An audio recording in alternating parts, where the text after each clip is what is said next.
ఆరోగ్యశ్రీ తదనంతరం కూడా మీరు వృద్ధులు, వితంతువులు, వికలాంగులకు చాలామంది కోసం పోరాటం చేశారు కదా? అంటే ఈ సమాజం ఎవరిని విస్మరించిందో, హ్మ్. ఏ అంశాలు విస్మరించిందో, పాలకులకు ఎవరి అంశాలు పట్టింపులోకి రావట్లేదో, హ్మ్. ప్రతిపక్షాలు కూడా ఎవరి అంశాలు ఎజెండా చేసుకోలేదు, వాటిని ఆయా సందర్భంలో మన దృష్టికి వచ్చినప్పుడు ఆలోచిస్తే ఓహో ఈ సబ్జెక్టు పాలకులు పట్టించుకోవట్లేదు కదా, ఇప్పుడు ఈ సబ్జెక్టు మీద ప్రతిపక్షాలు ఏం మాట్లాడతలేవు కదా, అసలు వాళ్ళ కోసం కదా మనం మాట్లాడాల్సింది కదా అని చెప్పే వికలాంగుల ఉద్యమం వచ్చేసింది. వాళ్ళ భారతదేశంలో వికలాంగులకు వాళ్ళ పెన్షన్ రూపంగా కానీ ఇతరత్ర సదుపాయాల రూపంగా కానీ తెలుగు నేల మీద అందినంత ఈ దేశంలో ఎక్కడ అందవు. ఓకే, అట్లనే ఓల్డేజ్కి సంబంధించిన వీడియోస్కి సంబంధించిన అంశాలు అవి కూడా ఎంఆర్పిసి ఓల్డేజ్ అంశానికి సంబంధించి మీకు బాగా కదిలించిన సంఘటన నేను అక్కడక్కడ విన్నాను. ఏంటన్నది దానికి మూలం ఏంటి? అంటే వృద్ధుల కోసం మీరు అంత పరితపించి పోరాటం చేయాల్సిన మిమ్మల్ని కదిలించినటువంటి సంఘటన ఏంటి? ఒక 2 సంఘటనలు నన్ను కదిలించినాయి. ఇప్పుడు గుండె జబ్బుల ఉద్యమం అంటావా, కుటుంబం చెప్పింది దాన్ని పరిష్కారం కోసం చేసే ప్రయత్నాల్లో రాజశేఖర్ గారు కొంత చొరవ తీసుకోలేకపోయాడు, దాన్ని ఒక ఉద్యమంగా మలచాల్సి వచ్చింది. అట్లనే వికలాంగుల సమాజం కూడా నా దగ్గరికి వచ్చారు, నన్ను పిలిపించుకున్నారు విశాఖపట్నంలో. నేను వాళ్ళతో మాట్లాడాను, సరే వాళ్ళకు కూడా చేయాల్సి ఉన్నదని చెప్పి మనసులో బాగా బలంగా పడ్డది. వాళ్ళ కోసం నిలబడ్డాం, ఇప్పటికీ నిలబడుతున్నాం.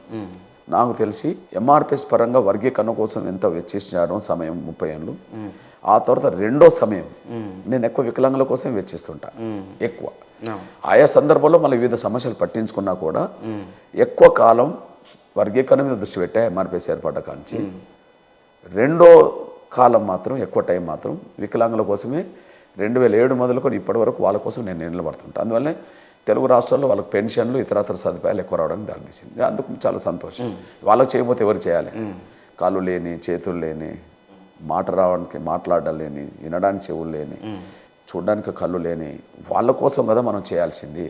ఆడ కులమేంది మతం ఏంది బ్రదర్ చేయాలని అట్లా తీసుకొచ్చాం. మీరు అన్నట్టు ఓల్డ్ ఏజ్కి సంబంధించిన అంటే వృద్ధాప్యంకి సంబంధించిన వాళ్ళ సమస్య తీసుకోవడానికి కారణం ఏంటంటే వాళ్ళు ఎవరు చెప్పలేదు, కానీ పేపర్లో 2 సంఘటనలు చూశారు. ఉమ్మడి వరంగల్ జిల్లా మహబూబాద్ దగ్గర గుండ్రాత్ మడగ అని ఒక గ్రామం ఉంటుంది. ఆ గ్రామానికి సంబంధించిన ఒక తల్లి మహబూబాద్లో కూతురు దగ్గర ఉంటుంది. ఆ తల్లిని కన్న కూతురే సాధలేక ఆమెను తీసుకెళ్ళి మహబూబాద్ నుంచి తీసుకొచ్చి నర్సంపేట బస్టాండ్లో వదిలేసి వెళ్ళిపోతుంది. ఆ ముసలమ్మ ఫోటో వస్తుంది సాక్షిలో, ఆ ముసలమ్మ ఫోటో వస్తుంది, ఇట్లా ఇట్లా కూర్చుంటుంది ముసలమ్మ. హెడ్డింగ్ ఏమొస్తుందంటే భారమైన పేగుబంధం, కన్న తల్లినే బస్టాండ్లో వదిలేసి వెళ్ళిన కూతురని పేపర్కి వస్తుంది. ఆమె బీసీ పెరక ఏదో ఉంది అంటే చూసేటప్పటికీ అందులో రాసి ఉంటుంది బీసీ పెరక అని రాసి ఉంటుంది బీసీ అని. చూసేటప్పటికి బాధ అనిపించదా? అంటే కన్న తల్లిని బిడ్డ భారం అనుకున్నది. 9 మాసాలు మోసినప్పుడు కడుపులో ఉండబడి బిడ్డ తల్లికి భారం కావాలి, చాలా ఘోరం. అట్లాంటి సన్నివేశం పేపర్లు చూసేటప్పటికి బాధ అనిపించింది. ఓహో ఏంది ఇది అని చెప్పి. ఆ తర్వాత మళ్ళా ఉమ్మడి వరంగల్ జిల్లా చిట్యాల్లో రాజిరెడ్డి వెంకట నరసమ్మ అని 80 సంవత్సరాల వయసులో రాజిరెడ్డి, 75 సంవత్సరాల వయసులో వెంకట నరసమ్మ పురుగుల మందు పోసుకొని చచ్చిపోయింది. అందులో ఏముంటుందంటే పండు టాకుల బలవన్ మరణం, పోషించే దిక్కులే కాగాతి. ఈ 2 సంఘటనలు మనసులో బాగా నాటినాయి. ఓహో అంటే వృద్ధాప్యంలో ఉన్న వాళ్ళు శక్తి లేక ఏ పనులు చేసుకొని బతకలేరు, మరి పోషించాల్సిన బిడ్డలు సరిగా చూసుకోవట్లేదు అనేసి 2 సంఘటనలు అర్థమవుతాయి. ఇట్లాంటప్పుడు వాళ్ళకే కనుక కొంత పెన్షన్ అదనంగా సాధించి పెడితే ఏవే బిడ్డలు చూడకపోయినా ఎవరు లేకపోయినా ఆ ఆ వృద్ధాప్యంలో ఉన్న వాళ్ళు నెలకు వచ్చే పెన్షన్ మీద బతుకుతారు కదా అని చెప్పి ఆలోచించాను. అప్పుడు 2004లో పెన్షన్ 200 ఉండే. ఈ ఉద్యమం మొదలుపెట్టే సమయానికి 2013 వచ్చేసింది. ఇది 2012 చివరి మాసంలో ఇట్లాంటివి జరిగినాయి ఈ సంఘటనలు. అప్పటికి ఒక 8 ఏళ్ళు గడిచిపోయినాయి అనుకో. 2004 రాజశేఖర్ కాలం నుంచి 2012 8 ఏళ్ళు గడిచి అప్పటికి పెన్షన్ 200 ఉన్నది. రాజశేఖర్ గారు మొదలుపెట్టింది 200. అప్పటి వరకు రోసే 200. చివరికి కిరణ్ కుమార్ రెడ్డి గారు కూడా 200. 10 ఏళ్ళు గడిచినా వృద్ధాప్యంలో ఉన్న వాళ్లకు రూపాయి పెరగలే పెన్షన్, 200. అట్లాంటిది 1000 రూపాయల పెన్షన్ డిమాండ్ పెట్టి లక్షల మందిని సమీకరించి పెద్ద ఉద్యమం చేసి అన్ని పార్టీలను వేదిక మీదకి రప్పించి అప్పుడు చంద్రబాబు నాయుడు ప్రతిపక్ష నాయకుడు ఆయనను రప్పించి కేసీఆర్ ఆహ్వానితే ఈటల రాజేంద్ర పంపాడు. కాంగ్రెస్, బీజేపీ, కిషన్ రెడ్డి గారు అందరూ వచ్చేసారు, సర్వే సత్యనారాయణ అందరూ వచ్చారు.